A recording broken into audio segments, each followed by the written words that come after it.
Ngày hiện thờ máu nhưng sẽ lại hay nhung tin làបន្តិចនេះចឹងអ្នកនេះឃើញវាលោតអញ្ចឹងចឹងដើម្បីដោះស្រាយបញ្ហានេះបានអ្នកនេះប្រើកម្មវិធីមួយគឺបើស្ដីនេះប្រើប្រាស់កម្មវិធីថ្មីថ្មីរបស់អ្នកនេះក្នុងករណីដែលយើងចង់ stretch dimension ហើយនឹង grid ឬក៏ object ណាមួយក៏បានដែរពេលដែលយើង stretch ឬក៏ move ទៅ dimension យើងលោតប្រតិបត្តិពេញហ្នឹងអ្នកនេះឧទាហរណ៍ខ្ញុំ stretch dimension ហើយនឹង grid បញ្ចូលនេះឲ្យឆ្ងាយពី grid លេខ1នេះអញ្ចឹងខ្ញុំឧទាហរណ៍ខ្ញុំ stretch ខ្ញុំ enter មកខ្ញុំ select ហើយខ្ញុំទាញឡើងបន្តិចនេះចឹងអ្នកនេះឃើញវាលោតអញ្ចឹងចឹងដើម្បីដោះស្រាយបញ្ហានេះបានអ្នកនេះប្រើកម្មវិធីមួយគឺយើងប្រើ command dim dis តោះនេះយើង enter មកហើយយើង select លើ dimension របស់យើងហ្នឹងចុច enter មួយមកអញ្ចឹងដល់ពេលយើងប្រើ command ហ្នឹងហើយយើងអាច stretch ទៅបានហើយ enter មកវាលែងមានបញ្ហាមេថា dimension របស់យើងគឺ fix ជាប់ហ្នឹងអញ្ចឹងយើង stretch ទៅណាក៏វាលោតដែរបាទមួយទៀតខ្ញុំចង់បញ្ជាក់ផងដែរនៅក្នុងករណីហ្នឹងបើសិនជាយើងចាប់ dimension ដោយយើងកំណត់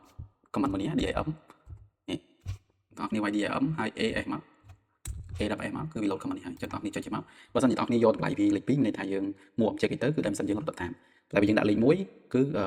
វា fix ណា dimension យើង move object យើងមិន stretch មិនក៏វា load ប្រតិបត្តិដែរហើយអាហ្នឹងអាស្រ័យលើជំរឿនរបស់យើងទេយើងចង់ធ្វើអញ្ចឹងឬក៏មិនមួយទៀតបើយើងដាក់លេខ0 dimension របស់យើងគឺវាបែកដូច explode dimension អញ្ចឹងណាអញ្ចឹងគេនិយមប្រើតែតម្លៃវាលេខ1និងលេខ2ទេអញ្ចឹងអានេះបើសិនខ្ញុំយកលេខ2ដូចថាអញ្ចឹងគឺខ្ញុំចាប់ dimension ទៅខ្ញុំ move វានេះមកបន្តិចមកគឺវាលោតតាមទេប៉ុន្តែបើសិនជាខ្ញុំចាប់ dimension ចេះ dim ហើយនេះខ្ញុំយកលេខ1អញ្ចឹងខ្ញុំចាប់មកអញ្ចឹងអានេះខ្ញុំចង់ move វាមកប៉ុន្តែក៏វាលោតតាមដែរឃើញវា fix ហ្នឹងអញ្ចឹងហ្នឹងគឺជាជំរឿនអ្នកនរគ្នាទេ